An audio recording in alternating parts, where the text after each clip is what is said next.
సర్వత్రా ఉన్నటువంటిది బ్రహ్మమే, ప్రకాశమానమైనటువంటి బ్రహ్మమే, అసలు ఈ జగత్తంతా కూడా బ్రహ్మమే అనేటువంటి విషయాన్ని మనకి ఈ రాబోయేటువంటి శ్లోకంలో తెలియజేస్తున్నారు.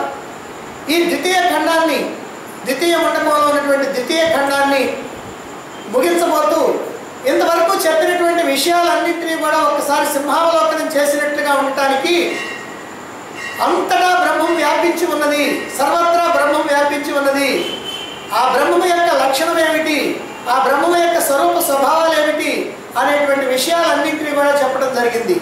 ఇలా చెప్పినప్పుడు ఆ బ్రహ్మము యొక్క స్వరూప స్వభావాలు తెలిస్తే నేను బ్రహ్మాన్ని అనేటువంటి ఆ సాధన ప్రారంభించినప్పుడు అప్పుడు మనకేమవుతుందంటే ఆ బ్రహ్మాన్ని గురించినటువంటి ఆ భావన మనలో స్థిరంగా నిలబడిపోయి నేను బ్రహ్మమును అనేటువంటి అహం బ్రహ్మాస్మి అనేటువంటి స్థితిలో మనం నిలబడటానికి వీలవుతుంది. మన యొక్క అనుభూతికి చక్కగా ఈ బ్రహ్మ భావన అనేటువంటిది ఉపయోగపడుతుంది. అదిగో ఇప్పుడు ఆ విషయాన్ని చెబుతూ 11వ మంత్రాన్ని చెప్పి ముగిస్తున్నారు. 11వ మంత్రం ఏమిటో చూడండి. బ్రహ్మైవేదమమృతం పురస్తాద్ బ్రహ్మ పశ్చాద్ బ్రహ్మ దక్షిణతశ్చోత్తరేణ అధశ్చోర్ధ్వం చ ప్రసృతం బ్రహ్మైవేదం విశ్వమిదం వరిష్టం ఇదం అమృతం బ్రహ్మయేవ. ఇదంతా కూడా అమృతమయమైనటువంటి బ్రహ్మమే. అమృతమయము అని అంటే నాశనము లేనటువంటి, క్షయము కానటువంటి, శాశ్వతముగా ఉండేటువంటి, అలా అంతటా కూడా ఉన్నది శాశ్వతమైనటువంటి బ్రహ్మమే. సావు పుట్టుకలు లేకుండా ఎల్లప్పుడూ ఉండేటువంటి ఆ బ్రహ్మమే. పురస్తాద్ బ్రహ్మ, ముందు బ్రహ్మే, పశ్చాత్ బ్రహ్మ, వెనక బ్రహ్మమే, దక్షిణత బ్రహ్మ, కుడివైపున బ్రహ్మ, ఉత్తరేణ చ బ్రహ్మ, ఎడం వైపున బ్రహ్మ, అధః ఊర్ధ్వంచ బ్రహ్మ, క్రింద పైన అంతటా బ్రహ్మమే. ప్రసృతం, సర్వత్రా కూడా వ్యాపించి ఉన్నది. ఇదం విశ్వం, ఈ విశ్వమంతా కూడా వరిష్టం బ్రహ్మయేవ, ఉత్కృష్టమైనటువంటి బ్రహ్మమే. ఇది అంతా బ్రహ్మము. ఇది అంతా అంటే ఈ సమస్తమైనటువంటి విశ్వము, ఈ జగత్తు, ఈ ప్రపంచము, ఇదంతా కూడా ఏదైతే మనం భావించడానికి వీలైందో అది మొత్తము, మన భావానికి అతీతమైనటువంటిది ఏదైతే ఉందో అది కూడా బ్రహ్మమే. అందుకని ఇక్కడ చెప్తున్నారు ఇది ముందు బ్రహ్మము, వెనక బ్రహ్మము, కుడివైపున బ్రహ్మము, వెనక వైపున బ్రహ్మము, క్రింద బ్రహ్మము, పైన బ్రహ్మము, అంతటా బ్రహ్మమే వ్యాపించి ఉన్నది. ఈ విశ్వం అంతా కూడా ఉత్కృష్టమైనటువంటి బ్రహ్మము అని మనకి ఇక్కడ తెలియజేస్తున్నారు. ఈ బ్రహ్మాన్ని ఇక్కడ అమృతం అన్నారు. ఇదం అమృతం బ్రహ్మ, ఇది అమృతమయమైనటువంటి బ్రహ్మము అని. అమృతం అని అంటే మృతం లేనటువంటిది. మృతం అంటే మరణం అని ఒక అర్థం, మార్పు అని ఒక అర్థం. మరణం కూడా ఒక మార్పే. కనుక ఈ మార్పులేమీ లేకుండా ఉన్నటువంటిది బ్రహ్మము, మరణం లేకుండా ఉన్నటువంటిది బ్రహ్మము, సావు పుట్టుకలు లేకుండా ఉన్నటువంటిది బ్రహ్మము, ఏ వికారాలు లేకుండా ఉన్నటువంటిది బ్రహ్మము. మనకి సాధారణంగా షడ్వికారాలని 6 వికారాలు ఉంటాయి. అవేమిటి? పుట్టడం, పెరగటం, ఉండటం, మార్పు చెందటం, కృషించటం, నశించటం అని 6 రకాలైనటువంటి వికారాలు ఉన్నాయి. ఈ 6 వికారాలు కూడా బ్రహ్మానికి అంటే పరమాత్మకి లేవు. పరమాత్మ నిత్యమైనటువంటి వాడు, శాశ్వతమైనటువంటి వాడు. ఆయనకి పుట్టుక లేదు, ఆయనకి తల్లిదండ్రులు లేరు, ఆయనకి మరణం లేదు. ఎప్పుడు కూడా ఒకే రకంగా ఏ మార్పు లేకుండా అలా ఉండిపోయేటువంటిదే పరమాత్మ, అదే బ్రహ్మము. అందుకే అమృతం అన్నారు. కనుక ఇది సూక్ష్మాతి సూక్ష్మమై, ఎప్పుడైతే సూక్ష్మాతి సూక్ష్మమై ఉందో అప్పుడు సర్వవ్యాపకం అయి ఉంటుంది. ఆకాశం సూక్ష్మమైనటువంటిది, సర్వవ్యాపకం. వాయువు సర్వవ్యాపకంగానే ఉంటుంది, సూక్ష్మమైనటువంటిది. కానీ వీటన్నిటికన్నా సూక్ష్మాది సూక్ష్మమైనటువంటిది పరమాత్మ. అందుకని అది సర్వవ్యాపకం, అంతటా కూడా అదే వ్యాపించి ఉంది. ఆ విషయాన్ని ఇక్కడ మనకి తెలియజేస్తూ ఉన్నారు. అంతేకాదు ఈ బ్రహ్మం అనేటువంటిది ఏకం, ఒక్కటే. రెండు గనక ఉన్నట్లయితే రెండు పరిమితమైపోతాయి. రెండు ఉన్నాయంటే రెండు పరిమితమైపోతాయి. ఒక్కటే కనుక ఉంది అని అంటే ఇక పరిమితమయ్యేటువంటి ప్రశ్నే లేదు. కనుక సర్వవ్యాపకమైనటువంటి బ్రహ్మము సర్వత్రా వ్యాపించి ఉంది. నిజంగా చెప్పాలంటే సర్వత్రా వ్యాపించి ఉండటం కాదు, మనకి ఏదైతే ఈ జగత్తు ఉందో ఈ జగత్తుకి ఆవల కూడా పరమాత్మ ఉన్నాడు. అందుకనే 10వ అధ్యాయం చివరిలో చెప్తారు, ఇష్టభ్యాహమిదం కృష్ణం ఏకాంశేన స్థితో జగత్తు అని. ఈ సమస్తమైనటువంటి జగత్తు నాలో ఒక్క భాగం మాత్రంగా ఉంది, ఇంకా 3 భాగాలు నేను వేరే ఉన్నాను అని. అందువల్ల ఇది ఏకమైనటువంటిది, అంతా కూడా ఆ బ్రహ్మములోనే ఉన్నది. సమస్తమైనటువంటి జగత్తంతా కూడా బ్రహ్మములోనే ఉంది. పైన ఈ జగత్తునంతటా బ్రహ్మమే, ఈ జగత్తు అవతల బ్రహ్మమే, సర్వత్రా బ్రహ్మమే. బ్రహ్మము కన్నా అన్యముగా రెండవదేది లేదు. అందుకనే ఏకమేవ అద్వయం నేహ నానాస్తి కించన అని మనకి ఉపనిషత్తు చెప్తూ ఉంది. ఒకే ఒక్కటి బ్రహ్మము, ఒకే ఒక్కటిని చెప్పుకోకుండా అద్వయం, రెండవదేది లేదు. నేహ నానాస్తి కించన, ఇక్కడ నానాత్వం అంటూ మరొకటంటూ ఇంకా ఏమి ఉండేటువంటి అవకాశమే లేదు అని. అందువల్ల ఇక్కడ ఈ సర్వం కూడా అమృతమయమైనటువంటి బ్రహ్మమే అని ముందుగా ఇక్కడ మహర్షి తెలియజేస్తూ ఉన్నారు. మనం రాత్రిపూట పొరుగునున్నటువంటి గ్రామానికి బయలుదేరాం. మరి అలా వెళుతూ ఉంటే ఒక్కసారిగా కటిక చీకటి కమ్మింది. ఎక్కడ ఒక దీపం కూడా మనకు కనిపించగల, కీచురాళ్ళ ధ్వని వినపడతా ఉంది. అసలే ఒంటరి ప్రయాణం, కాస్త పిరికితనం పాలు కూడా ఎక్కువేమో. ఏవేవో వికృతమైనటువంటి శబ్దాలు వినపడుతుంటే భయం కలుగుతూ ఉంది. ఆంజనేయ స్వామి దండకాన్ని ఎత్తుకున్నాం. అలా ధైర్యాన్ని తెచ్చుకొని ఎలాగో అలాగా ముందుకు వెళుతూ ఉన్నాం. వెళ్ళక తప్పదు, అది చాలా ముఖ్యమైనటువంటి పని. అదే సమయంలో ఎదురుగా ఒక దయ్యం కనిపించింది. బాగా జుట్టు విరబోసుకొని అటు ఇటు తిరుగుతా పరమ భయంకరంగా ఉంది. అది కదులుతూ అలా క్రమక్రమంగా ముందుకు వస్తున్నట్టుగా అనిపిస్తూ ఉంది. అప్పుడప్పుడు ఆ నిప్పురవ్వలు కూడా ఆ దయ్యంలో నుంచే బయటకు వస్తూ ఉన్నాయి. అమ్మో, ఇది ఒట్టి దయ్యం కాదు, కొరివి దయ్యం అని అనుకున్నాం. సరే ఏమన్నా కానీ అనుకొని భగవంతుడి మీద భారం వేసి ఎట్లా ధైర్యం చేసి మొండి ధైర్యంతో ముందుకు వెళుతూ ఉన్నాం. అందులో ఒక్కసారిగా మెరుపు మెరిసింది. ఇప్పుడు ఆ మెరుపులో చూచాం ఆ దయ్యం వైపుకి. అది దయ్యం కాదు, అక్కడేముందంటే ఒక పెద్ద చెట్టు ఉంది. అంటే ఆ ఎత్తు మాత్రం తక్కువగా ఉంది, బాగా తలకాయ మాత్రం బాగా ఉంది, కొమ్మలతోటి బాగా విస్తరించుకొని ఉంది. అసలే మబ్బులు పట్టి ఉన్నాయి, గాలి వస్తూ ఉంది. ఆ గాలికి అటు ఇటు ఊగుతూ ఉంది. అలా ఊగుతూ ఉండేటప్పటికల్లా అది ఒక పెద్ద దయ్యం అనేటువంటి భావన కలిగింది. అంతేకాదు ఆ చెట్టు వెనక ఒక గుడిసె ఉంది. ఆ గుడిసెలో ఎవరో వంట చేసుకుంటా ఉన్నారు. వంట చేసుకుంటా ఉంటే ఆ నిప్పురవ్వలు అప్పుడప్పుడు లేస్తూ ఉన్నాయి. ఈ దూరంగా ఉన్నటువంటి మనకి అక్కడ చూసేటప్పటికల్లా దయ్యము ఆ నిప్పురవ్వలు వస్తూ ఉన్నాయి, అన్నీ ఒక చోట నుంచే వస్తున్నట్టుగా. అందుకని అది కొరివి దయ్యం అనేటువంటి నిర్ణయానికి వచ్చేసి, మరి ఈ ప్రకారంగా మనం ఇక్కడ ఏం చేస్తున్నాం అనంటే ఒక భ్రమ పడతా ఉన్నాం. భయం వల్ల ఈ భ్రమ కలిగింది, చీకటి వల్ల భయం వల్ల మనకి భ్రమ కలిగింది. ఎప్పుడైతే మెరుపు మెరిసిందో, కాంతి వచ్చిందో, వెలుగు వచ్చిందో, ఇప్పుడు అక్కడ దయ్యం ఉందా? దయ్యం లేనే లేదు. నిజంగా ఏముందంటే అక్కడ ఒక చెట్టు మాత్రమే ఉంది. చెట్టు ఉన్నది అని తెలియనటువంటి నీకు అది దయ్యం అనేటువంటి భ్రమ కలిగింది. అది చెట్టు అని తెలియగానే అది దయ్యం అనేటువంటి భ్రమ నీకు పోయింది. దయ్యం అనుకున్నప్పుడు చెట్టు కనపడలేదు, అది చెట్టు అని అనుకున్నప్పుడు దయ్యం కనపడలేదు. ఇంతకీ సత్యమైనటువంటి వస్తువు ఏది? చెట్టు. మరి దయ్యము కేవలం నీ భ్రమ, అంటే నీ మనస్సులో కలిగినటువంటి భయం వల్ల, చీకటి వల్ల కలిగినటువంటి భ్రమ మాత్రమే. భ్రమ తొలగటంతోనే దయ్యం అదృశ్యం.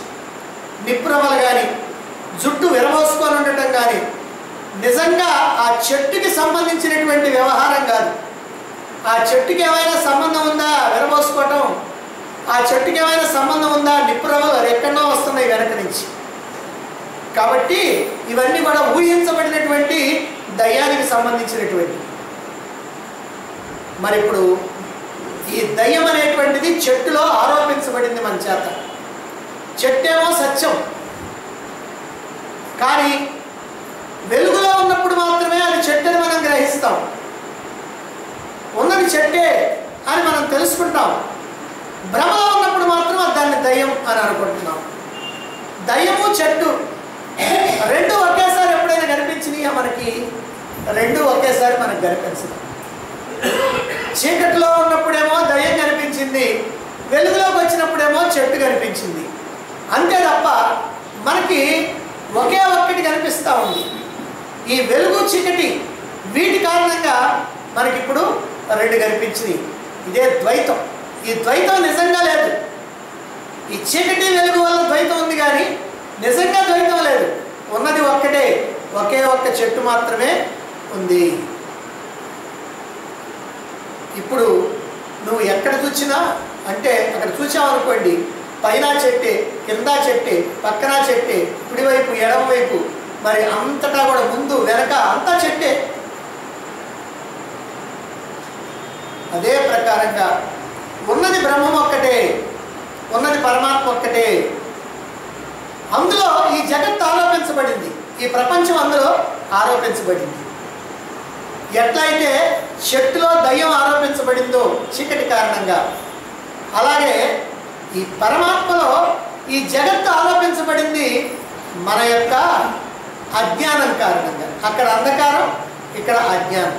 మన అజ్ఞానం కారణంగా ఈ సర్వత్రా వ్యాపించి ఉన్నటువంటి పరమాత్మలో ఈ చెట్టు, ఈ జగత్తు అనేటువంటిది ఆరోపించబడింది.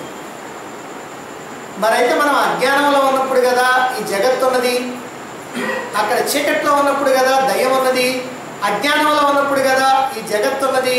మరి అజ్ఞానం కనుక తొలగిపోతే, అజ్ఞానాన్ని కనుక జ్ఞానంతో మనం తొలగించుకోగలిగితే ఇప్పుడేమవుతుంది? జగత్తేమో అదృశ్యమవుతుంది, ఉన్న ఒకే ఒక్క సత్యమైనటువంటి పరమాత్మ బ్రహ్మం మనకి దర్శనమవుతుంది. అక్కడ ఎట్టయితే దయ్యం మాయమై చెట్టు కనిపించిందో, ఇక్కడ జగత్తు మాయమై మనకి పరమాత్మ లేదా బ్రహ్మము కనిపిస్తుంది. అదే అనుభూతిగా మిగులుతుంది. అంటే జ్ఞానస్థితిలో అంతటా బ్రహ్మమే, అజ్ఞాన స్థితిలో కేవలం జగత్తు మాత్రమే. మరి ఇప్పుడు జ్ఞానస్థితిలో నువ్వు బ్రహ్మాన్ని కనుక చూస్తా ఉన్నట్లయితే ఈ బ్రహ్మము ఎట్లా ఉన్నది?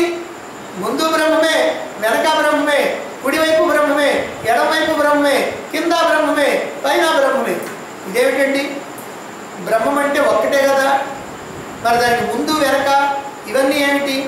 అసలు రెండవది ఏదీ లేదు, ఉన్నదంతా ఒక్కటే బ్రహ్మము, అది ఏకము అద్వయము అని చెప్పారు కదా. మరి అట్లా ఏకము అద్వయము కనుకైతే రెండవది లేకపోతే ముందు వెనక క్రింద పైన కుడి ఎడమ అనేటువంటివి ఏమున్నాయి? నిజంగా ఏమి లేవు, అంతా ఒకే ఒక్క చైతన్యం. కానీ ఎప్పుడైతే మనం జగత్తును దృష్టిలో పెట్టుకున్నామో అప్పుడు మాత్రం ఈ జగత్తుకి ముందు, ఈ జగత్తుకి వెనక, ఈ జగత్తుకి కుడి, ఈ జగత్తుకి ఎడమ, ఈ జగత్తుకి కింద పైన అంతటా బ్రహ్మమే అని అంటాం. ఎప్పుడు? జగత్తు మన దృష్టిలో ఉన్నప్పుడు. ఈ జగత్తే కనుక మన దృష్టిలో కనుక లేకపోయినట్లయితే ఇక క్రింద పైన కుడి ఎడమ ముందు వెనక అనేటువంటివి ఏమి ఉండవు. కుండ యొక్క దృష్టి మనకు ఉంటే కుండ లోపల కుండ వెలుపల అంటాం. అసలు కుండ అనేటువంటి దాన్ని మనం ఊహించకుండానే ఉంటే, కుండ అనేటువంటి దాన్ని మనం నిరసిస్తే ఇప్పుడు లోపలేంది బయట ఏంది? కుండ లోపల ఆకాశం ఉంది, కుండ బయట ఆకాశం ఉంది. కాబట్టి ఆకాశం ఎక్కడుంది? బయట ఉంది, లోపల ఉంది అంటాం. దేనికి బయట, దేనికి లోపల? ఆ కుండ ఉంది కాబట్టి కుండ లోపల, కుండ బయట. అసలు కుండ లేదనుకోండి, ఇప్పుడు ఇక్కడ ఉన్నటువంటి ఆకాశాన్ని బయట లోపల అంటాము మనం. అసలు కుండ లేదు ఇక్కడేమి, అంతా ఖాళీ ప్రదేశం, అంతా ఆకాశం. మరి ఇప్పుడు ఈ ఆకాశం కింద ఉందండి, పైన ఉందండి, లోపల ఉందండి, బయట ఉందండి అని అని అన్నామనుకోండి, దేనికి లోపల, దేనికి బయట, దేనికి కింద, దేనికి పైన అని క్వశ్చన్ వచ్చింది. మరి అక్కడ ఏం లేదు, ఏం చెబుతాం? అందుకని ఆ ఉపమా ఈ చెప్పినటువంటి వ్యవహారం అంతా కూడా ఉపాధిని దృష్టిలో పెట్టుకున్నప్పుడు మాత్రమే. ఉపాధిని దృష్టిలో పెట్టుకున్నప్పుడు కింద పైన కుడి ఎడమ ముందు వెనక అని అంటున్నాం, కానీ ఉపాధి దృష్టి కనుక లేకపోతే అలాంటిది ఏమీ కూడా ఉండదు. కనుక ఇదంతా కూడా ఒట్టి మిథ్య, ఉన్నదంతా బ్రహ్మమే. మరి ఈ ప్రకారంగా బ్రహ్మము బ్రహ్మముగానే ఉన్నది, పరమాత్మగానే ఉన్నది, సర్వవ్యాపకమైనటువంటి చైతన్యముగానే ఉన్నది, అఖండమై ఖండించడానికి వీలు లేకుండా, అద్వయమై రెండవదేదీ లేకుండా, ఆనందపూర్ణమై ఏ రకమైనటువంటి దుఃఖంతో సంబంధం లేకుండా, అమృతమయమై అనంతమై ఉన్నది, ఏ రకమైనటువంటి మార్పులు లేకుండా, ఎండ్ లేకుండా. అన్నిటికీ ఎండ్ ఉంది, కానీ పరమాత్మకి ఎండ్ లేదు. మనం చెప్తాం, ఏమండి అంకెల్లో మొట్టమొదటి అంకేది అన్నాం అనుకోండి 1, అంకెల్లో చివరి అంకేది 9. ఏమంటే ఇన్ఫినిట్ ఉంది కదా, దానికి అంతమేది? ఇన్ఫినిట్ అంటే ఏంది? అంతం లేదు అని అర్థం. అందువల్ల పరమాత్మ కూడా ఇన్ఫినిట్, అనంతమైనటువంటి వాడు. అందుకే యత్ర విశ్వమిదం భాతి కల్పితం రజ్జు సర్పవత్ ఆనంద పరమానంద సబోధస్థం సుఖంచర.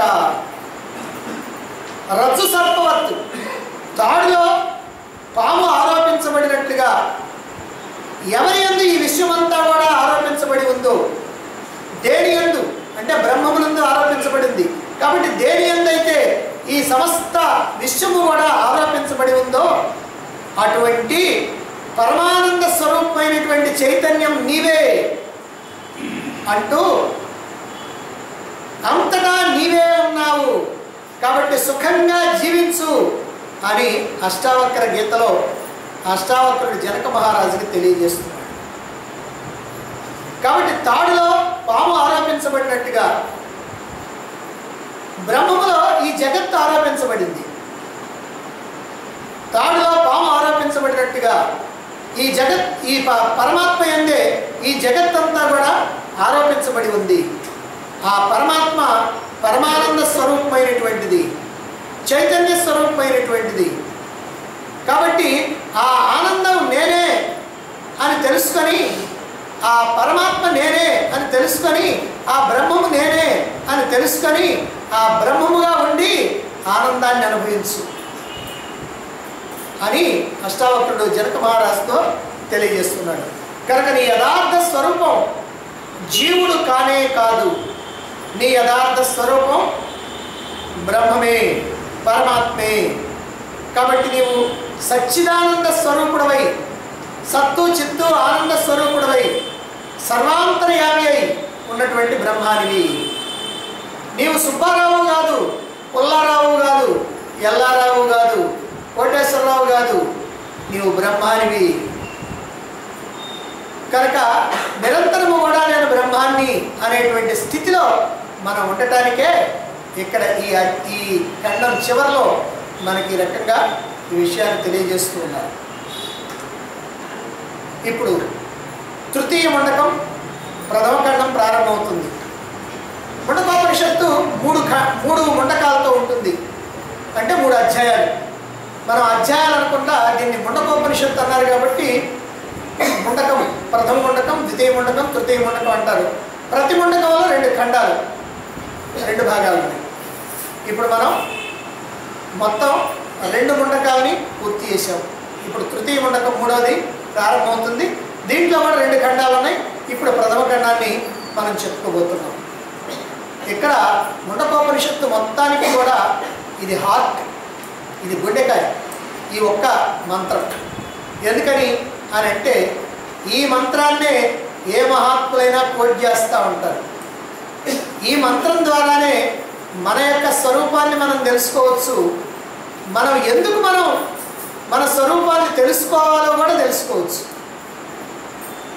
జీవాత్మ పరమాత్మల యొక్క నిజ స్వరూపాన్ని ఒక అద్భుతమైనటువంటి ఉపమానం ద్వారా మనకి ఇక్కడ తెలియజేస్తా ఉన్నారు. ఆ ఉపమానం ఏమిటో చూడండి. మొదటి మంత్రం, ద్వాసుపర్ణ సయుజా సఖాయ సమానం వృక్షం పరిషస్వ జాతే తయోరణ్యః పిప్పలం స్వాదత్య తస్మిన్నన్యో అభిజాకసీతి. సుపర్ణ సయుజ సఖాయ. సఖాయ స్నేహితులై ఉన్నటువంటి, సయుజ సదా కలిసి ఉండేటువంటి, ఎప్పుడు కలిసి ఉండేటువంటి, ద్వాసుపర్ణ రెండు పక్షులు, సమానం వృక్షం ఒకే చెట్టుని పరిషస్వ జాతే ఆశ్రయించుకొని ఉన్నాయి. ఇది చక్కగా మనకు అర్థమయ్యేటువంటి విషయం. బాగా స్నేహంగా ఉన్నటువంటివి, ఎప్పుడూ కలిసి ఉండేవి, అసలు ఎప్పుడు విడిపోవడం అనేది జరగదు, ఎప్పుడూ కలిసే ఉంటాయి. ఈ పదాలన్నీ కూడా మనం జాగ్రత్తగా గుర్తుపెట్టుకోవాలి. ఏమన్నా నిజంగా కలిసి ఉంటే మనకు అనవసరం. ఇక్కడ పక్షులు మాత్రం రెండు కలిసే ఉంటాయి. అలా కలిసి ఉన్నటువంటి స్నేహితులైనటువంటి రెండు పక్షులు ఒకే చెట్టుని ఆశ్రయించుకొని ఉన్నాయి. తయో అన్యః, ఆ రెండిట్లో ఒకటి పిప్పలం, ఆ చెట్టు మీద ఉన్నటువంటి ఫలాన్ని స్వాదు అత్తి ఆసక్తితో తింటా ఉన్నది. దాని మీద ఉన్నటువంటి ఒక పండుని ఆసక్తితో తింటున్నది ఒక పక్షి. అన్యః మరొకటి, మరి అదేం చేస్తుంది రెండవది? అనస్నన్ తినకుండా అది మాత్రం తింటలా, అభిచాకసీతి ఊరికే చూస్తాం. ఇది మంత్రం. ఏమిటండి ఈ మంత్రం? చెట్టును ఆశ్రయించుకొని రెండు పక్షులు ఉన్నాయి, ఒకటేమో పండు తింటా ఉన్నది, ఒకటేమో తినకుండా ఊరికినే చూస్తూ ఉన్నది. అవును, దీంట్లో ఏముంది విశేషం అని మనం అనుకుంటాం. కానీ దీంట్లో ఏ విశేషం లేకపోతే ఉపనిషత్తులో ఎందుకు ఈ ఉపమానం చెబుతారు మహర్షులు? కాబట్టి ఇందులో అద్భుతమైనటువంటి విషయం మనకి తెలుసుకోవాల్సినటువంటిది ఉంది. ఈ మంత్రాన్ని ఒక కవితా ధోరణిలో అక్కడక్కడ ఈ మహర్షులకు కూడా ఆ కవిత్వం వచ్చేస్తూ ఉంటుంది. అందుకని కవితా ధోరణిలో మహర్షి చేత చెప్పబడినటువంటి మంత్రం ఇది. ఎప్పుడూ కలిసి ఉండేటువంటి స్నేహితులైనటువంటి రెండు పక్షులు ఒకే చెట్టు మీద కూర్చున్నాయి. ఒకటేమో పండుని తింటా ఉన్నది, ఒకటేమో ఊరకనే చూస్తూ ఉంది. ఇప్పుడు ఈ చెప్పినటువంటి విషయాన్ని బట్టి మనం గ్రహించాల్సింది ఏమిటంటే, ఆ చెట్టు ఏమిటంటే ఈ శరీరమే చెట్టు. ఆ చెట్టు ఏదో కాదు, ఈ శరీరమే. మరి రెండు పక్షులు ఏమిటండి? జీవాత్మ పరమాత్మలే రెండు పక్షులు. కాబట్టి ఈ జీవాత్మ పరమాత్మలు ఎలా ఉంటాయండి? రెండు కలిసే ఉంటాయి. అసలు రెండు కాదు, ఒకటే ఉంది. కానీ రెండని అంటాం మనం అర్థం చేసుకోవడం కోసం.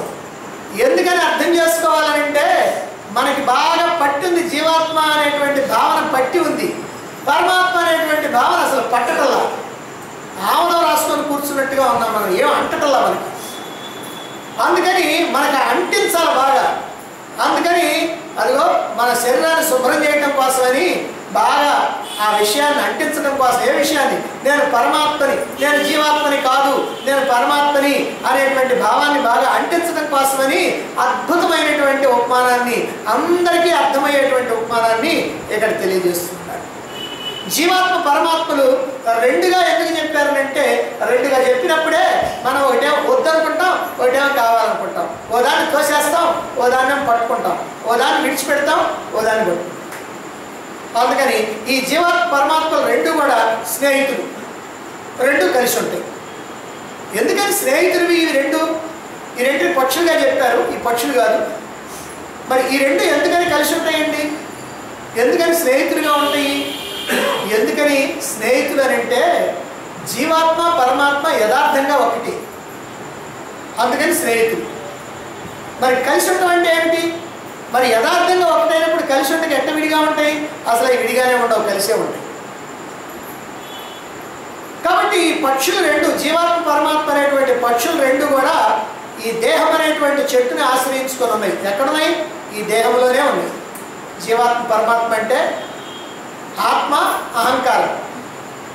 ఆత్మే అహంకారంగా ఉంటుంది, ఈ అహంకారమే ఆత్మ ఉంది. అంటే పరమాత్మ ముసుగు కప్పుకొని జీవాత్మ అయింది, ముసుగు తీసేసి పరమాత్మ కావాలి. మనకి ముసుగు తీసేయడం చేత కావటంలా, ఆ ముసుగు ఆమెనా తగిలించుకొని తిరుగుతూ ఉన్నాం. తగిలించుకొని తిరుగుతా ఉంటే మనం ఎప్పుడూ జీవుడిగానే ఉంటున్నాం.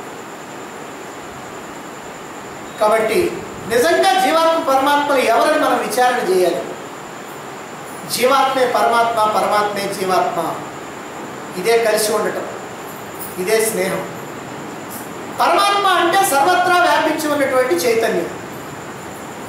ఇంతకుముందు మనం చెప్పుకున్నాం, పరమాత్మ సర్వత్రా వ్యాపించి ఉన్నది, సూక్ష్మాతి సూక్ష్మం కనుక అంతటా వ్యాపించి ఉన్నది.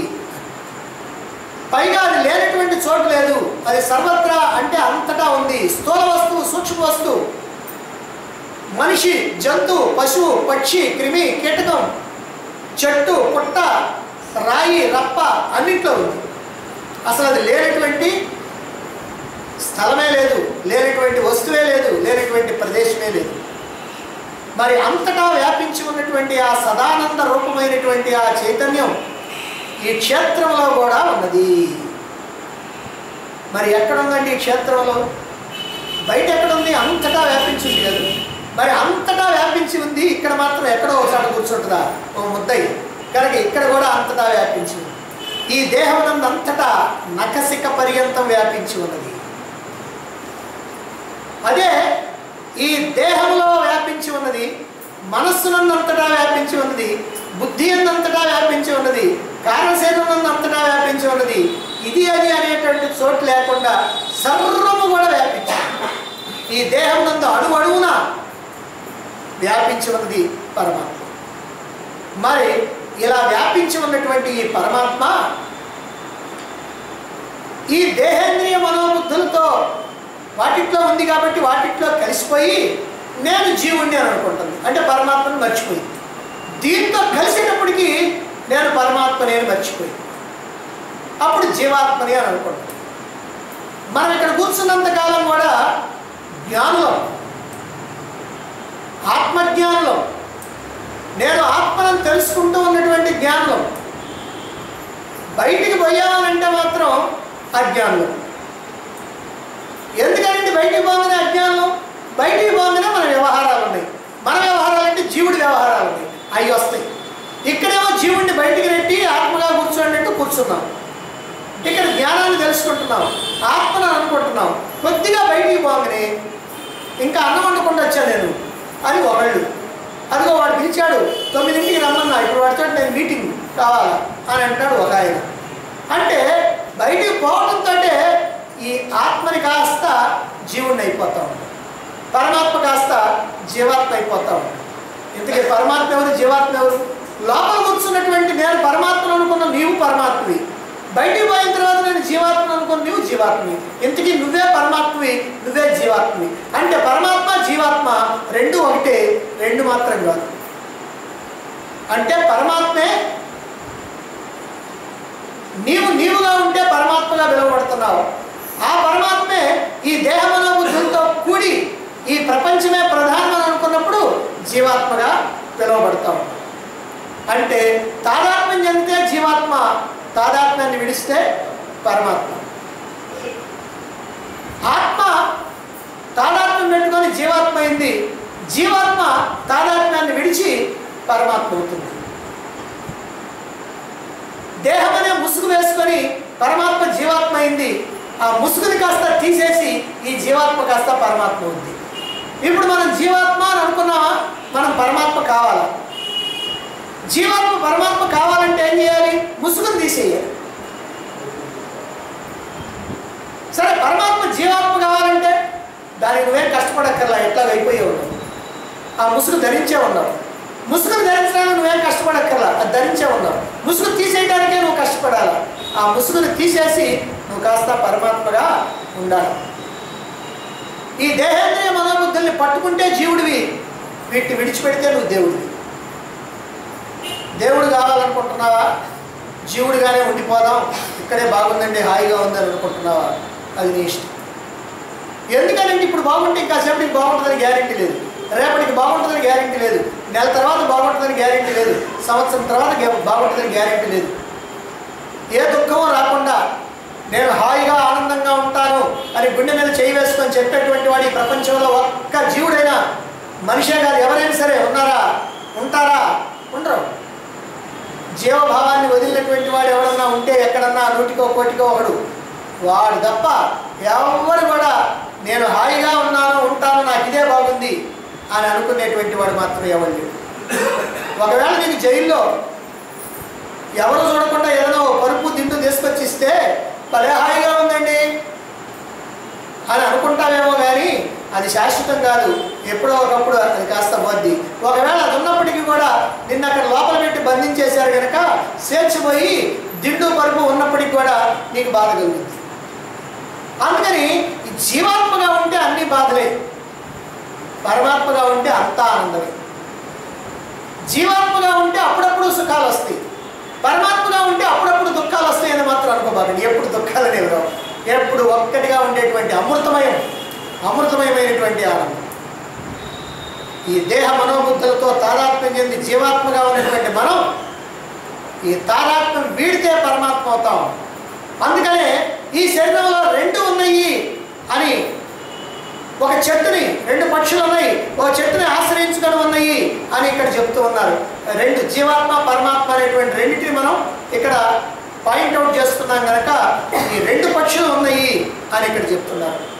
కాబట్టి మనం పరమాత్మ కోసమని ఎక్కడా వెతకక్కర్లేదు. ఎందుకని? ఇప్పుడేగా చెప్పింది, ఈ దేహం అనేటువంటి చెట్టులో జీవాత్మ పరమాత్మ రెండు ఉన్నాయి అని. అంటే పరమాత్మ కూడా ఇక్కడ ఉన్నది కాబట్టి నువ్వు పరమాత్మ కోసం ఎక్కడ వెతుకుతావయ్యా? నువ్వు ఎక్కడికి వెళ్ళాలి? ఎందుకు వెళ్ళాలి? ఏం అవసరం? నీకు ఎక్కడికి వెళ్ళాల్సినటువంటి పర్లేదు. ఇదిగో ఇక్కడే పరమాత్మ ఉన్నాడు. ఈ దేహంలోనే జీవాత్మను గుర్తించు. ముందు ఆ జీవాత్మను గుర్తించి తాదాత్మ్యం వదిలిపెడితే చాలు, నువ్వు పరమాత్మగా ఉండిపోతావు. పరమాత్మను నువ్వు గుర్తించడం కాదు, పరమాత్మగా ఉండిపోవాలి. పరమాత్మగా ఉండాలంటే ముందు జీవాత్మను గుర్తించాలి. ఆ జీవాత్మకి ఆ ముసుగు తొలగించేస్తే నువ్వు పరమాత్మ అవుతావు, తాదాత్మ్యం తొలగిస్తే పరమాత్మ అవుతావు. ఈ ప్రాపంచిక బంధాలని, ఈ ప్రాపంచిక దేహ భావాలని వదలగలిగితే చాలు, పరమాత్మగా అనుభవం కలుగుతుంది. మన యొక్క నిజస్థితి మనకి అవగతమవుతుంది, అర్థమవుతుంది.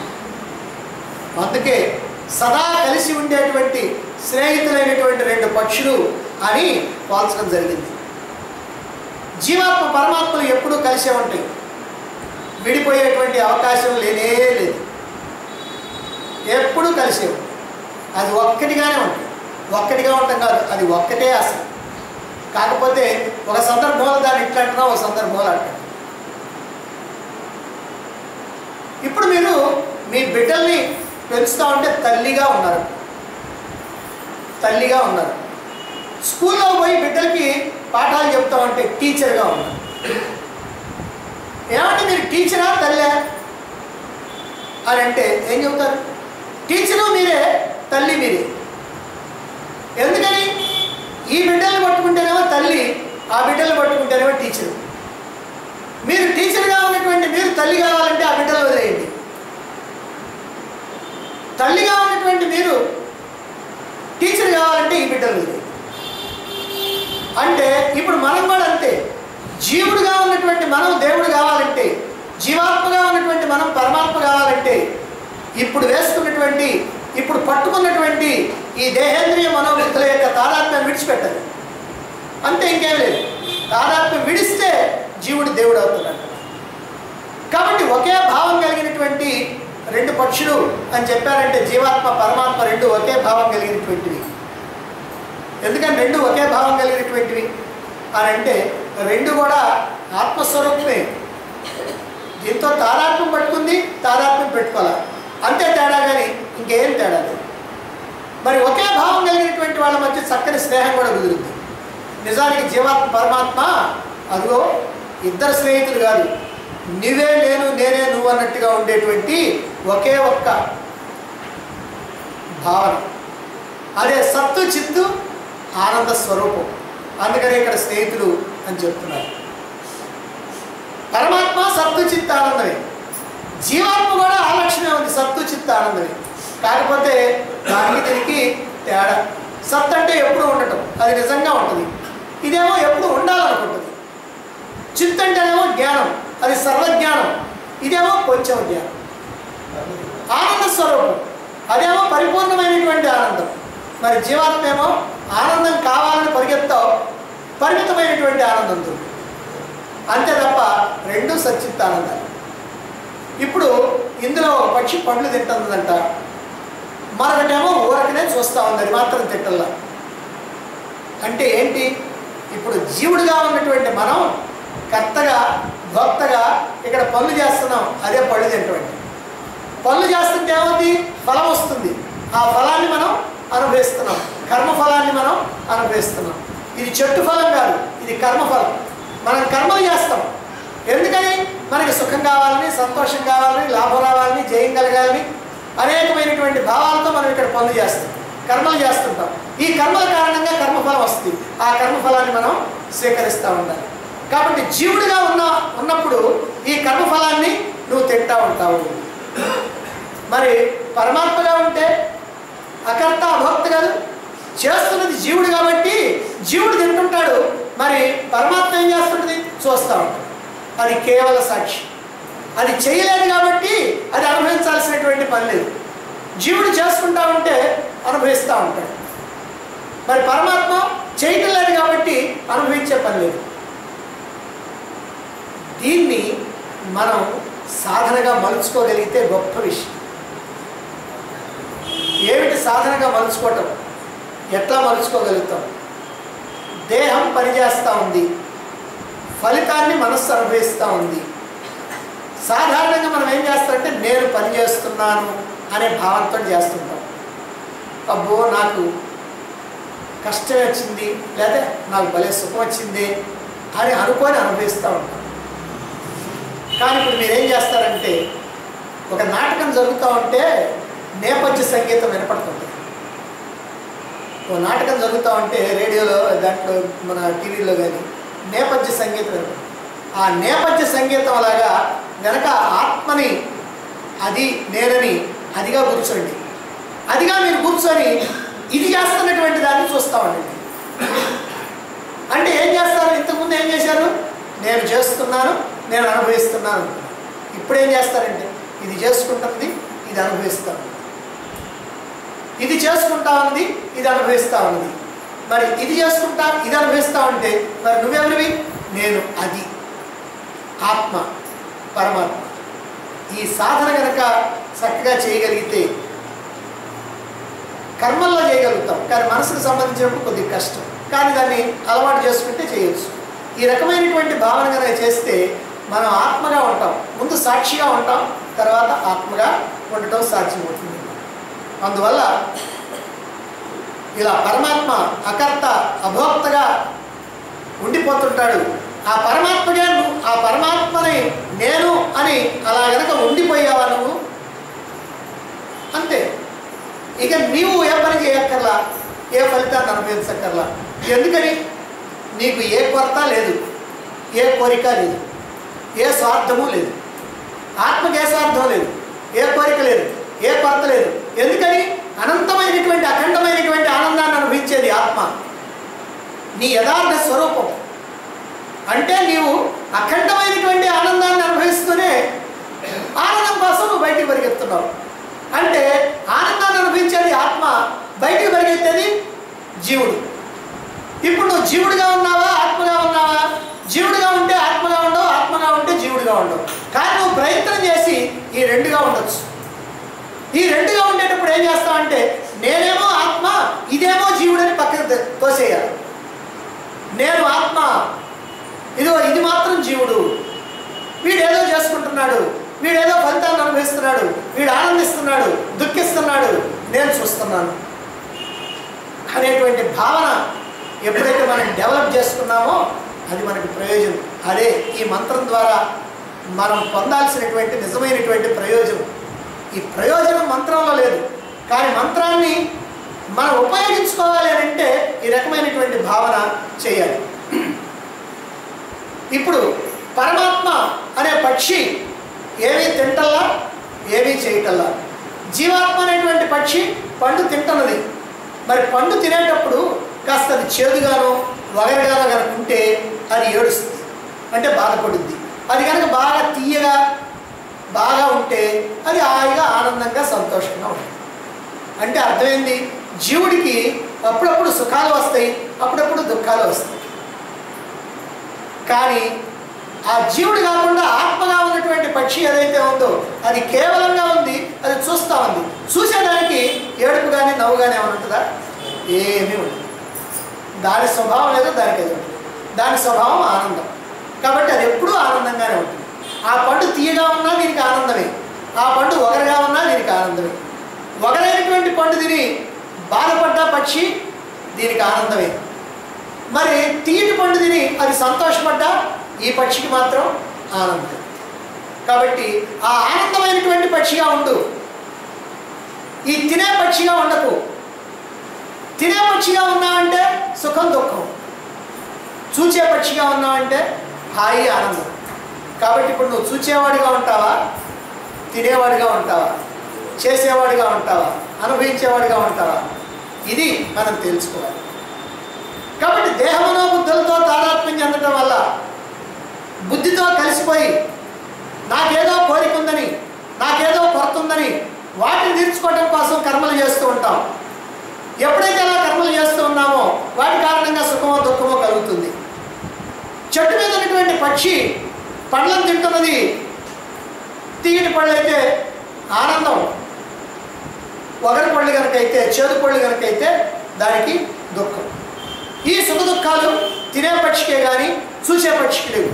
ఇప్పుడు మనం కూడా తినే పక్షిగా కాకుండా చూసే పక్షిగా ఉండాలి, కేవలంగా చూసే పక్షిగా ఉండాలి. అంటే సాక్షిగా ఉండాలి. పక్షే సాక్షి, సాక్షి పక్షి, చూచే పక్షి సాక్షి. కాబట్టి ఆ సాక్షిగా ఈ దేహేంద్రియ మనోబుద్ధులు చేసేటువంటి వృత్తులు, వాటి యొక్క పనులు, వాటి వల్ల వచ్చేటువంటి ఫలితాలు, అవి అనుభవించేటువంటి అనుభవాలు, ఆ సుఖ దుఃఖాలు అన్నిటినీ కూడా నీవు కేవలంగా ఉండి చూస్తూ ఉండు. మనకి ఇక్కడ ఏమవుతుందంటే చూస్తూ ఉంటేనేమో చేస్తూ ఉంటుంది చేత కాదు, చేస్తూ ఉంటేనేమో చూస్తూ ఉంటుంది చేత. ఇప్పుడు అదే మనం నేర్చుకోవాలి. చేస్తూ ఉంటే చూస్తూ ఉండటం కూడా మనం నేర్చుకోవాలి. ఎట్లా అంటే చేసేదాన్ని వేరు చేస్తే చూసేది నువ్వుగా ఉండాలి. అట్లా ఉంటే అది సాధ్యమవుతుంది. కనుక ఈ ప్రకారంగా పరిపూర్ణమైనటువంటి ఆనంద స్వరూపమైనటువంటి ఆ చూచేటువంటి పక్షిగా ఉండాలి. దానికి ఆకలి తెలియదు, దానికి ఏమీ తినాల్సినటువంటి పని లేదు, అది ఊరికే చూస్తూ ఉన్నది అంతే. అలాగనే నువ్వు కూడా నీకేం అవసరం లేదు, అన్నీ ఏదో నీకు చూసుకుంటా ఉంది. దాంతో నువ్వు ఏకంగా మాకు అక్కడే వస్తుంది చిక్కంతా కూడా. దాంతో ఏకం కాకుండా దాన్ని వేరు చేసి అదిగో అది చేసుకుంటా ఉంది, నేను ఊరికినే చూసేటువంటి వాడిని, నాకేం సంబంధం లేదు అది ఏం చేస్తూ ఉందో, అది ఏ ఫలితాలు అనిపిస్తూ ఉందో, సుఖం అనిపిస్తుందో దుఃఖం అనిపిస్తుందో నాకేం అక్కర్లేదు అనేటువంటి భావన ఉండాలి. అంటే సుఖ దుఃఖాలన్నీ దానికి, ఆనందం నాకు. సుఖ దుఃఖాలు పొందేదానిగా ఉండొద్దు, ఆనందాన్ని పొందేదానిగా ఉండదు. అందుకని ఈ కర్మల్లో తగులుకున్నటువంటి వాడే సుఖ దుఃఖాలు అనుభవిస్తుంటాడు. సాక్షిగా చూసేటువంటి వాడు ఆనంద స్వరూపంగా ఉంటాడు. కాబట్టి అతడి కర్మలతో పని లేదు. ఛేదించాల్సింది వృక్షం. వృక్షం అంటే ఛేదనాత్ ఇది వృక్ష అన్నారు. అంటే ఎప్పటికైనా ఛేదించాల్సింది వృక్షం. అందుకని ఈ దేహ భ్రాంతిని ఎప్పటికైనా వదలాలి. చెట్టు ఉందంటే ఎప్పటికైనా సరే కొట్టేయాల్సిందే, అది అట్లానే ఉండదు. అందుకని ఛేదించాల్సింది ఈ దేహ భ్రాంతి అని. అందుకని ఈ దేహాన్ని వృక్షంతో పోల్చారు. దేహాన్ని వృక్షంతో ఎందుకు పోల్చారంటే ఎప్పటికైనా దాన్ని కొట్టాల్సిందే, ఎప్పటికైనా దీన్ని వదలాల్సిందే.